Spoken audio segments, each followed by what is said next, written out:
प्रस्तुत है कार्यक्रम किसान की बात।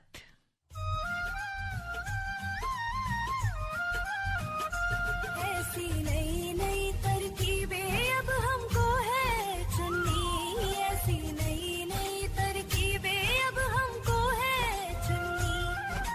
लक्ष्य हमारा हर किसान की आमदनी दुगनी, लक्ष्य हमारा हर किसान की आमदनी दुगनी। ऐसी नई नई तरकीबें अब हमको है चुननी। इस कार्यक्रम के प्रायोजक है कृषि एवं किसान कल्याण मंत्रालय, भारत सरकार। प्रधानमंत्री किसान मान धन योजना। मिलेगा पेंशन का सहारा, कृषक ना होगा बेसहारा। जुड़ेगा खुशियों से नाता, कटेगा सुख से बुढ़ापा। सुरक्षित होगा अन्नदाता, सुरक्षित होगा अन्नदाता।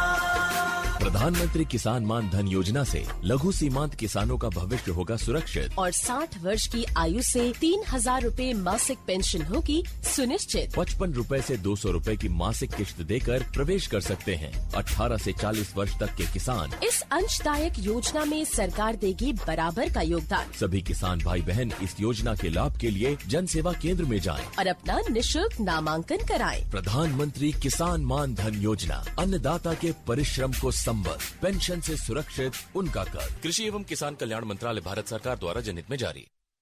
नमस्कार, स्वागत सभी किसान मित्रों का। मैं हूं प्रतिमा शर्मा और मेरे साथ है रजत। स्वीकार कीजिए हमारा सस्ने अभिवादन। और जी बिल्कुल। और रजत, जो प्रकृति है वो हम सबकी माँ है, हम सबके जीवन का आधार है। इसीलिए कहते हैं कि धरती, आकाश, जल, वायु के संतुलन से ही स्वस्थ मानव जीवन संभव है, खेती किसानी संभव है। और ऐसा तब हो पाएगा जब हम अपने पर्यावरण को साफ और सुरक्षित रखें, प्रकृति के स्वास्थ्य को संवारें, वहीं प्रकृति में उपलब्ध संसाधनों का सही इस्तेमाल करें। और आज का जो हमारा विषय है वो कुछ ऐसा ही है कि स्वास्थ्य सुरक्षा, पर्यावरण संरक्षण और अधिक फसल उत्पादन हेतु बायोगैस। सुनने में काफी लंबा टॉपिक है, लंबा विषय है, लेकिन बहुत ही प्रासंगिक है क्योंकि किसानों से जुड़ी बहुत सारी चीजों पर डॉक्टर साहब हम बात करते हैं प्रतिमा जी। और काफी चीजों पे हम बात करते हैं कि फसलें कैसी हो, पशुपालन प्रबंधन कैसा हो, चारा प्रबंधन कैसा हो, मौसमी प्रबंधन कैसा हो। लेकिन हेल्थ प्रोटेक्शन पर, पर्यावरण संरक्षण पर बात करना उतना ही जरूरी हो जाता है क्योंकि जो हमारा किसान है वो अपने आप में एक मैन पावर है, एक सशक्त मैन पावर है। अगर उसके स्वास्थ्य से जुड़ी हुई चीजें हम नजर में नहीं लाएंगे, पर्यावरण के संरक्षण पर साथ साथ अगर हम पैरेलल ध्यान नहीं देंगे तो बात स्वास्थ्य अगर सही है, चाहे वो मानव स्वास्थ्य की बात हो या हमारी प्रकृति की बात हो या हमारी मृदा के स्वास्थ्य की बात हो, जब ये स्वस्थ होंगे तभी जीवन यापन कर सकेंगे, जिंदगी को जी पाएंगे। ऐसे ही हमारे किसानों भाइयों के साथ है। तो आज का जो विषय है, हमने बताया कि स्वास्थ्य सुरक्षा, पर्यावरण संरक्षण और अधिक फसल उत्पादन हेतु बायोगैस। आमंत्रित विशेषज्ञ हैं हमारे साथ स्टूडियो में आ चुके हैं डॉक्टर JPS डबास, प्रधान वैज्ञानिक, भारतीय कृषि अनुसंधान संस्थान, पूसा, नई दिल्ली से। डॉक्टर साहब, आपका बहुत बहुत स्वागत है कार्यक्रम में। बहुत बहुत धन्यवाद जी। तो जैसा कि विषय है हमारा आज का, पर्यावरण संरक्षण, स्वास्थ्य और बायोगैस इससे जुड़ा हुआ है। तो सबसे पहले मैं यही जानना चाहूंगी कि बायोगैस है क्या और किस तरह से हमारे पर्यावरण से जुड़ा हुआ है, हमारे सबके स्वास्थ्य से जुड़ा हुआ है। डॉक्टर साहब, इससे पहले कि आप उत्तरावली तक पहुंचे और एक विस्तृत व्याख्या इस पर दें, मैं चाहूंगा कि मैं अपने श्रोता मित्रों को बता दूं कि चूंकि ये फोन इन प्रोग्राम है, ये विषय फोन इन प्रोग्राम से संबद्ध है, तो आप सीधे हमारे साथ, हमारे विशेषज्ञ सर के साथ जुड़ सकते हैं, अपने जिज्ञासा के साथ, अपने प्रश्नों के साथ, अपने किसी भी शंका के साथ। और हमारा जो टेलीफोन नंबर है वो रहेगा 23421608 23421608 और 011 जो कि दिल्ली का STD कोड है, वो आप लगाना ना भूलें अगर आप दिल्ली से बाहर के श्रोता हैं तो। जी बिल्कुल सही बता दिया आपने। तो आप हमें फोन कीजिए और हमारे एक्सपर्ट आपके सवालों का जवाब देंगे। जी डॉक्टर साहब। बायोगैस तकनीक एक ऐसी तकनीक है जो हमारे किसानों की समस्या के साथ साथ में जो पर्यावरण हमारा उसके लिए बहुत अच्छी है और इसके साथ साथ में जो महिला स्वास्थ्य है उससे सीधी जुड़ी हुई है। और ये केवल महिला स्वास्थ्य से ही नहीं जुड़ी हुई बल्कि हमारी जो फसलें हैं उनका भी स्वास्थ्य है उससे भी सीधी जुड़ी हुई है। तो जो भी चीजें हैं हमारे पास में जिसको हम ऑक्सीजन के बगैर सड़ाते गलाते हैं तो उससे हमें एक गैस मिलती है। वो गैस कुछ गैसों का मिश्रण है ये गैस। इसके अंदर CO2 यानी कि कार्बन डाइऑक्साइड, मीथेन, 2 चीजें होती हैं मुख्यतः, बाकी चीज बहुत कम मात्रा में होती हैं। तो इसमें जो मीथेन है ये जलने के काम आती है। तो जो किसानों के घर में खाना बनता है या रोशनी होती है, या अगर इसकी मात्रा अधिक है तो उससे हम बिजली भी बना सकते हैं और इसको हम बायो CNG में कन्वर्ट करके अपने वाहन भी चला सकते हैं। तो एक ऐसी तकनीक है जिसका एक व्यापक उपयोग है और यह हमारे पर्यावरण से, स्वास्थ्य से और फसलों के स्वास्थ्य से और पशु स्वास्थ्य से सीधी जुड़ी हुई है।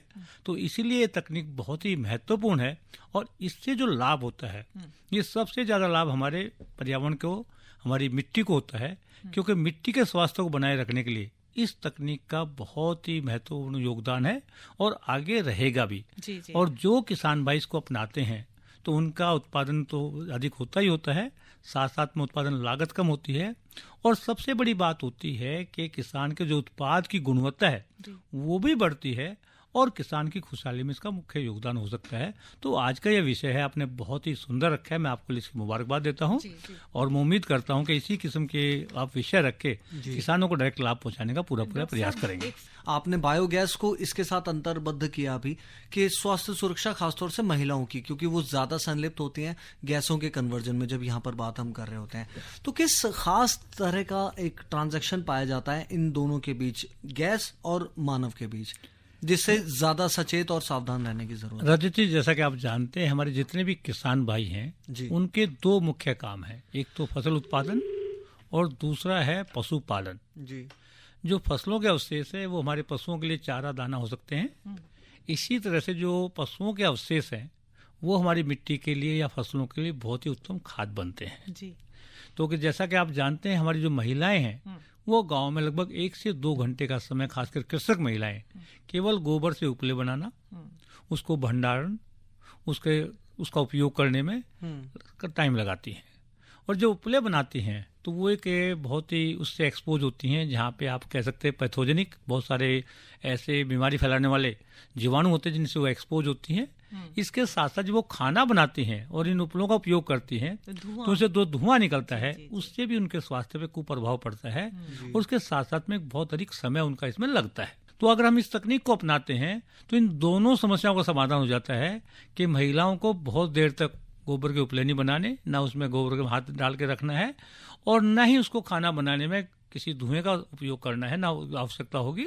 बल्कि जो गैस से खाना बनाएगी तो वो बहुत सुंदर खाना बनेगा, अच्छा खाना बनेगा और बर्तन भी काले नहीं होंगे। तो महिला के स्वास्थ्य से ये सीधा जुड़ा हुआ है और धुआं मुक्त रहेगा। डॉक्टर साहब, एक चीज और मेरे जहन में आ रही है, आपने कहा गोबर की बात, तो जो बायोगैस हम लेते हैं, गोबर के अलावा और प्राकृतिक संसाधनों में कौन कौन से ऐसे अवशेष होते हैं जो इससे बनाया जाता है? ये बायोगैस के लिए गोबर के अलावा जितनी भी सड़ने गलने वाली चीजें हैं, चाहे हमारी मूंगफली के छिलके हों, चाहे हमारे गोभी के छिलके हों, चाहे हमारी सब्जियों के छिलके हों, और चाहे जितने भी हमारे पशु के अलावा जो पक्षी पालते, कुछ लोग मुर्गी पालते हैं, कोई बत्तख पालते हैं, इनका जो वेस्ट हो, इसके अलावा जो फसलों का वेस्ट है, अवशेष है, या जो मानव मल है, या इवन अगर छोटे मोटे अगर जानवर की डेथ हो जाती है तो वो बाहर सड़ता है, उसको भी अगर इस प्लांट के अंदर डाल दें तो गैस भी बन जाएगी, खाद भी बन जाएगी। तो जो और इवन जो स्लॉटर हाउस का जो वेस्ट निकलता है उसको भी इसमें इस्तेमाल किया जा सकता है। तो जितना भी सड़ने गलने वाला वेस्ट है उस सब से बायोगैस बन सकती है, चाहे वो मंडी का ही वेस्ट क्यों ना हो, सब्जी मंडी का ही वेस्ट क्यों ना हो, उसको भी बायोगैस बनाने के लिए प्रयोग किया जा सकता है। इसके साथ साथ जो हमारा शुगर केन, जो हमारा गन्ना का इंडस्ट्री है, इसमें जो इसका वेस्ट है वो भी इसमें इस्तेमाल हो सकता है। और इसके साथ साथ जो हमारा कोई भी वेस्ट है जो सड़ गल सके उसका सबका इसमें उपयोग हो सकता है। और अगर इन सबका हम उपयोग करते हैं तो इस वेस्ट से न केवल हमें गैस मिलती है बल्कि इससे जो खाद मिलता है वो हमारे किसान के लिए ज्यादा महत्वपूर्ण है, गैस से भी कहीं ज्यादा महत्वपूर्ण है। और इस खाद के अंदर जो हमारी फसलों को 16-17 पोषक तत्वों की आवश्यकता होती है वो सभी के सभी संतुलित मात्रा में उपलब्ध रहते हैं। तो जब हम इसका मिट्टी में इसका प्रयोग करते हैं, अपनी मिट्टी के जो खेत में डालते हैं, तो ये मिट्टी के 3 प्रकार के मुख्य गुण होते हैं, जैविक, भौतिक और रासायनिक। ये तीनों गुणों में उसको लाभ पहुंचाता है, यानी कि मिट्टी के स्वास्थ्य को बनाए रखने में इसका बहुत ही अहम योगदान है। और जब हम गैस को जलाते हैं, खासकर जो मीथेन इसमें निकलती है उसको जलाते हैं, तो मीथेन एक ग्रीन हाउस गैस है। अच्छा। इसको अगर हम नहीं जलाएंगे तो ये हमारे वातावरण को गर्म करने में या जो ग्लोबल वार्मिंग में उसका बहुत ही महत्वपूर्ण योगदान होता है।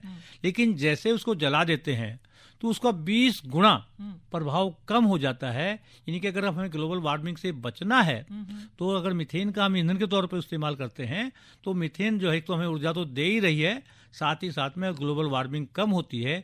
इसलिए यह तकनीकी टोटल जो वातावरण हितैषी तकनीकी है, यानी कि एनवायरमेंट फ्रेंडली टेक्नोलॉजी है, और ये हमारे वातावरण को भी अच्छा रखने में बहुत ही महत्वपूर्ण योगदान देती है। डॉक्टर साहब, ये तो बहुत ही कमाल की चीज़ है कि भाई आम के आम और गुठलियों के दाम के सारे वेस्ट को भी यूज कर लिया और हमें बायोगैस मिल रही है।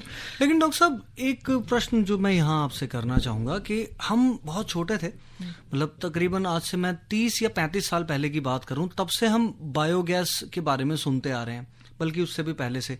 उन दिनों दूरदर्शन पर बायोगैस के काफ़ी एड्स आते थे, इनके बारे में विज्ञापन होता था, अच्छा खासा प्रचार प्रसार किया जाता था। लेकिन आज जब इतने साल हो चुके हैं, लगभग 3 साढ़े 3 दशकों के बाद मैं ये बात कर रहा हूँ, इस विषय को यहाँ लाया गया है, तो क्या कारण है कि बायोगैस का जो प्रचार प्रसार है, अनुमानित प्रचार प्रसार जो अब से 3.5 दशक पहले किया जाना था, वो आज भी प्रचार प्रसार के ही स्टेज पर है, उतना ही पॉपुलर नहीं हो पाई है, उतनी लोकप्रिय नहीं हो पाई है? रजत जी, आपका सवाल बहुत ही अमूल्य है।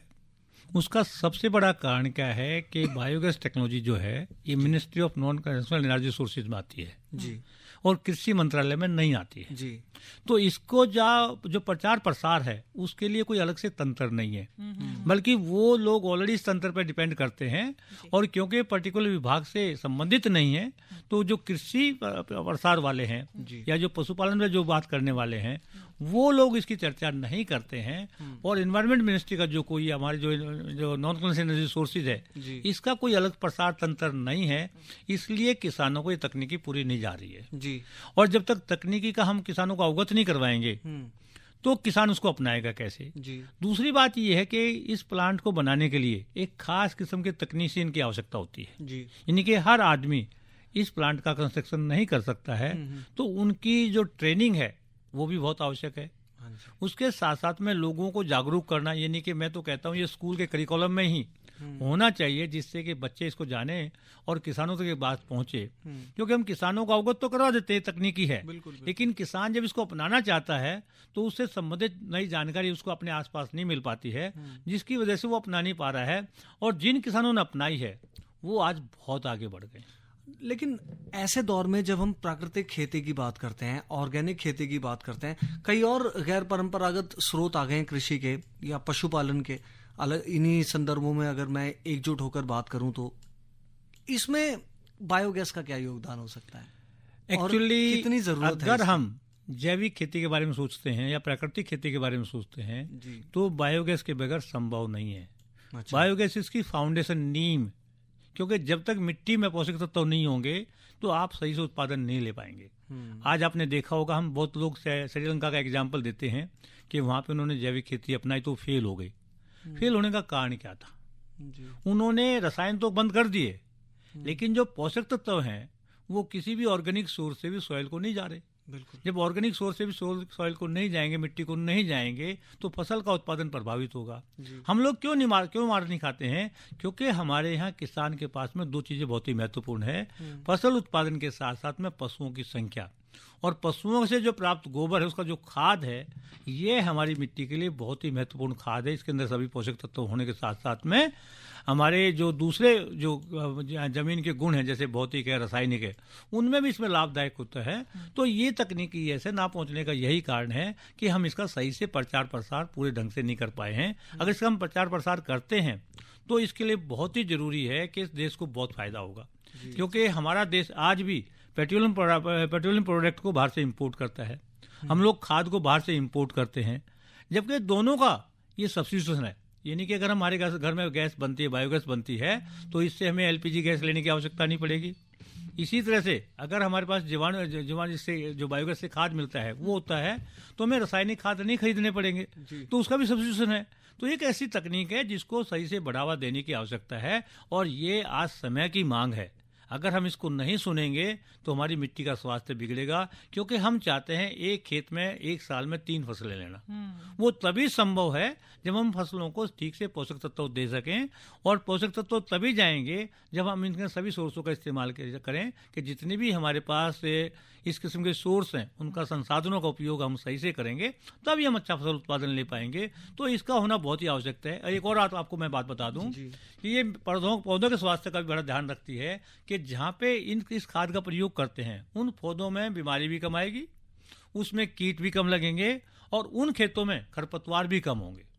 तो ये तीनों चीज ऐसी चीजें हैं जो हमारे हम लोग रसायन स्प्रे करते हैं, जो हमारी एक तो फसल उत्पादन को बढ़ाते हैं, नुकसान पहुंचाते हैं, साथ साथ में लागत को बढ़ाते हैं, और उसके साथ साथ में किसान का काफी मात्रा में जो पैसा खर्च होता है उसकी बचत होती है। तो ये तकनीकी उसमें भी लाभ करती है। तो ये तकनीकी तो ऐसी है जो किसान के लिए बहुत ही महत्वपूर्ण और बहुत ही फायदेमंद है, और हमारे किसानों को इसको बढ़ चढ़ के अपनाना चाहिए, उसका सही से लाभ उठाना चाहिए। और कोई भी फोन आ रहा है, ले लेते हैं हम। हेलो, नमस्कार जी, मैं विनीत हुड्डा बोल रहा हूँ जी, रोहतक हरियाणा से। जी जी, अपना सवाल पूछिए। जी, मेरा सवाल ये है कि बायोगैस बनाते हुए जो पानी की जो कंसंट्रेशन है वो कम रखे या ज्यादा रखे, ये जानना चाह रहा था मैं। वेद हुड्डा जी, मैं आपको बताना चाहूंगा, जब भी हम बायोगैस प्लांट बना लेते हैं और उसके अंदर हम गोबर को डालते हैं तो 1 भाग पानी का और 1 भाग गोबर का दोनों को मिक्स करके डालेंगे, तो हमें अच्छी गैस भी मिलेगी, अच्छा खाद भी मिलेगा, और हमें लाभ ज़्यादा होगा। लेकिन सबसे ज़रूरी बात है कि आपका जो प्लांट है उसका आकार ठीक होना चाहिए, और उसको सही मात्रा में, अगर सही आप मात्रा देते हैं इसकी गोबर की और पानी की, तो आपको लगातार गैस और अच्छा खाद मिलता रहेगा। जी, शुक्रिया, नमस्कार। धन्यवाद आपका भी।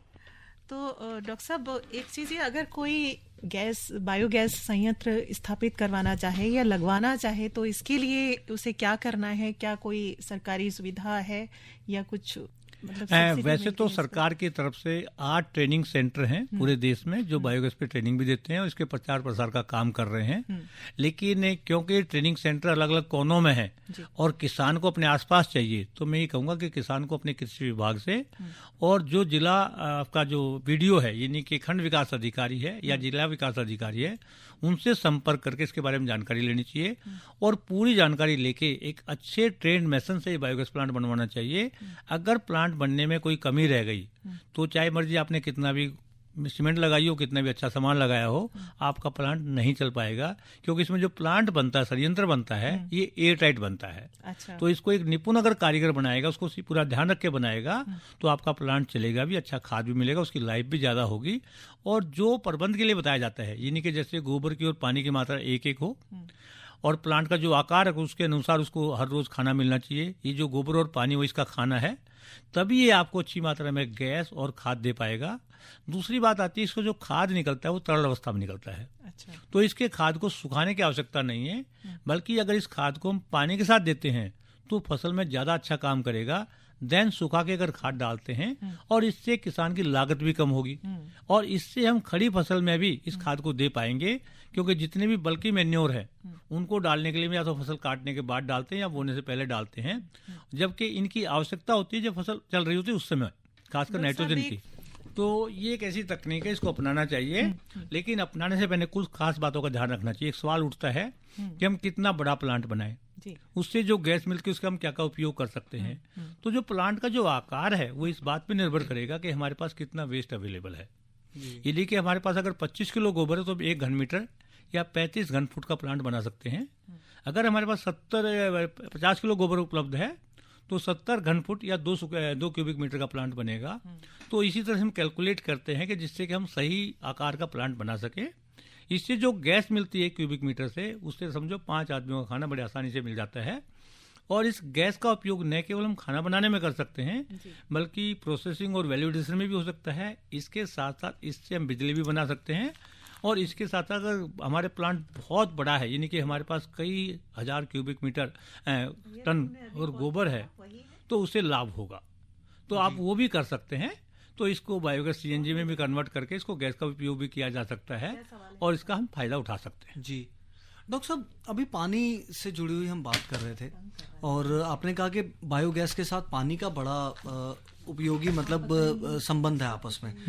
ऐसे जो क्षेत्र हैं हमारे जहाँ जल की कमोबेश उतनी ज़्यादा भरमार नहीं है, कमी है, चाहे आप राजस्थान के कई इलाके ले लीजिए, मध्य प्रदेश या बस्तर के कुछ इलाके ले लीजिए, इस तरह के क्षेत्रों में किस तरह की वैकल्पिक व्यवस्था के साथ हम बायोगैस संयंत्र प्रणाली को आगे बढ़ाएं? रजत जी, एक जो प्लांट है इसमें जरूरी हम पानी डालें, यानी कि अगर हमारे पशुओं का पेशाब भी हमारे पास हो जाता है उसको भी हम उपयोग कर सकते हैं, लिक्विड होना चाहिए। दूसरी बात आती है कि इस खाद को जब हम खेत में प्रयोग करते हैं तो ये हमारे मिट्टी की जल धारण क्षमता को बढ़ा देता है, यानी कि सोयल वाटर होल्डिंग कैपेसिटी या सोयल वाटर एब्जॉर्प्शन कैपेसिटी दोनों बढ़ा देता है। उसके बढ़ने से जल की दक्षता भी बढ़ती है और बल्कि सूखे एरिया में भी हम अच्छी फसल ले पाएंगे। इसके उपयोग से हम लोग बागवानी भी कर सकते हैं। इसके उपयोग से हम कुछ ऐसी फसलें जिनको कम पानी की आवश्यकता होती है, जैसे गुआर है, सूरजमुखी है या दूसरी तिलहनी फसलें हैं या दलहनी फसलें हैं जिनको कम पानी की आवश्यकता है, तो उन क्षेत्रों में वो भी हो सकती हैं। और सबसे बड़ी बात तो ये है कि मिट्टी को पोषण चाहिए। पोषण यही दे पाएगा क्योंकि इसके अंदर जो 16-17 पोषक तत्व जिनकी आवश्यकता होती है वो पूरे के पूरे संतुलित मात्रा में उपलब्ध होते हैं। और इससे जो मैंने बताया ना आपको, हमारी जमीन के जो 3 प्रकार के गुण हैं, जैविक, भौतिक और रासायनिक, उनका लाभ मिलता है। इसमें होता क्या है कि जो रासायनिक गुण है इसमें तो हमारे पोषक तत्वों की मात्रा आ गई, जो भौतिक गुण है उसमें हमारे मिट्टी के कण कैसे जुड़े हुए हैं, उनके अंदर जल धारण क्षमता कैसी है, वो न्यूट्रिएंट कितना होल्ड कर सकते हैं। इसी तरह से जो जैविक गुण है उसमें जो लाभदायक जीवाणु कितने हैं, यानी कि हमारी जमीन में बहुत सारे सूक्ष्म जीव हैं जिनकी करोड़ों और अरबों में संख्या है और ये हमारी जमीन की ताकत को बनाए रखने में बहुत ही अहम योगदान देते हैं। तो जितनी इनकी लाभदायक जीवाणुओं की संख्या अधिक होगी उतनी उसकी बायोलॉजिकल प्रॉपर्टी बेटर होगी। डॉक्टर साहब, बहुत ही बढ़िया जो विषय है आज का और बहुत ही लाभदायक, हमारे सुनने वाले किसान भाइयों तक ये जानकारी पहुंच रही है। ये सिलसिला जारी रखेंगे, एक छोटा सा अंतराल लेते हैं। हर जोखिम से निकल कर फसल आए, सुरक्षित हो जाए, हर किसान अब आत्मनिर्भर हो जाए। संकट के समय प्रधानमंत्री फसल बीमा योजना किसानों के लिए वरदान है। अब सूखा पड़े या बाढ़ आ जाए कोई डर नहीं, अब ओले पड़े या कीट पतंगे फसल खा जाए कोई फिक्र नहीं, क्योंकि हमने लिया है प्रधानमंत्री फसल बीमा। बुआई से फसल कटाई तक हर जोखिम का दावा, न्यूनतम प्रीमियम पर अधिकतम भुगतान का वादा। योजना से हर साल जुड़ रहे हैं 5 करोड़ से ज्यादा किसान। अब आपकी है बारी। नजदीकी कृषि कार्यालय, सहकारी समिति, बैंक शाखा, अधिकृत बीमा कंपनी या जन सेवा केंद्र में स्वेच्छा से करा सकते हैं पंजीकरण। फसल बीमा पोर्टल या फसल बीमा ऐप द्वारा भी कराया जा सकता है पंजीकरण। प्रधानमंत्री फसल बीमा योजना, आपकी फसलों का संपूर्ण सुरक्षा कवच। कृषि एवं किसान कल्याण मंत्रालय, भारत सरकार।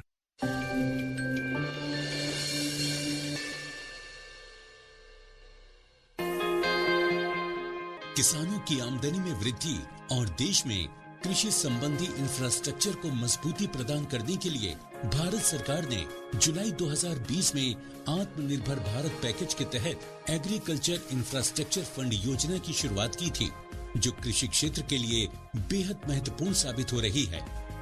एग्री इंफ्रा फंड योजना के माध्यम से केंद्र सरकार किसानों को फसल उपरांत बुनियादी ढांचे और सामुदायिक कृषि संपत्तियों के विकास के लिए आर्थिक सहायता प्रदान कर रही है। योजना के तहत वर्ष 2025-26 तक 1 लाख करोड़ रुपए के लोन दिए जाएंगे। 2 करोड़ रुपए तक के ऋण पर 3% ब्याज सब्सिडी और क्रेडिट गारंटी सहायता प्रदान की गई है।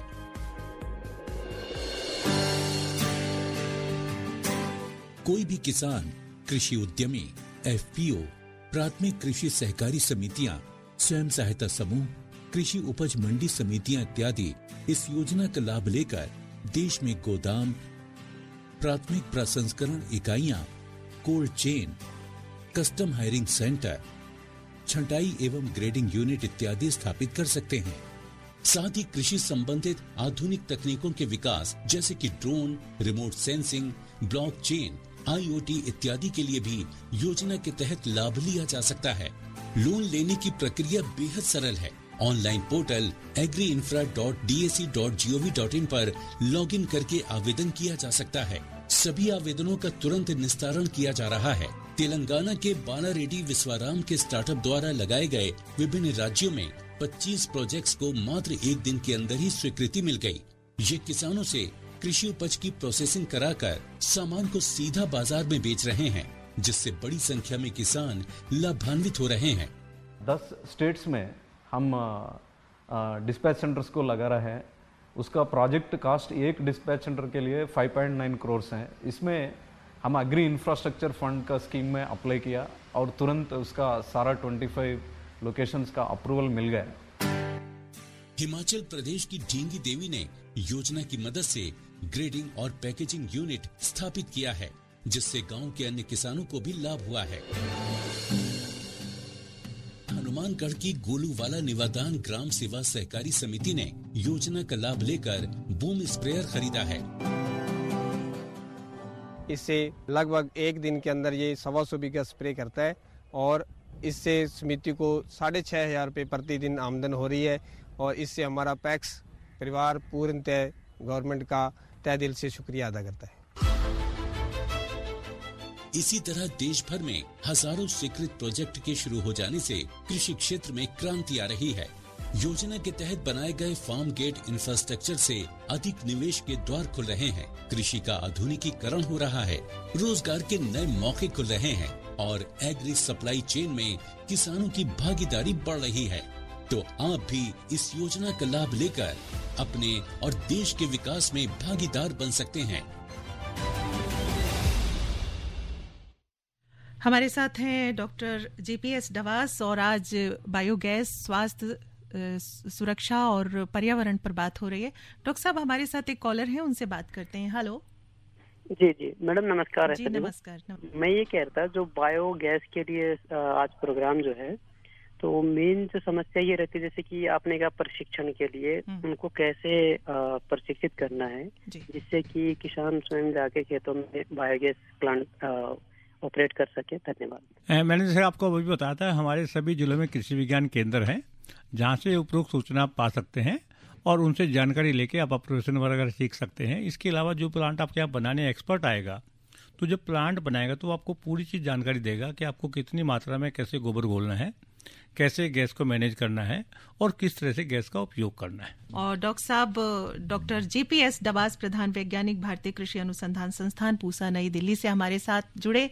आपका बहुत बहुत धन्यवाद डॉक्टर साहब, इतनी अच्छी जानकारी देने के लिए। आपका भी बहुत बहुत धन्यवाद। इस आभार के साथ दीजिए रजत और प्रतिमा को इजाजत कार्यक्रम संपन्न करने की।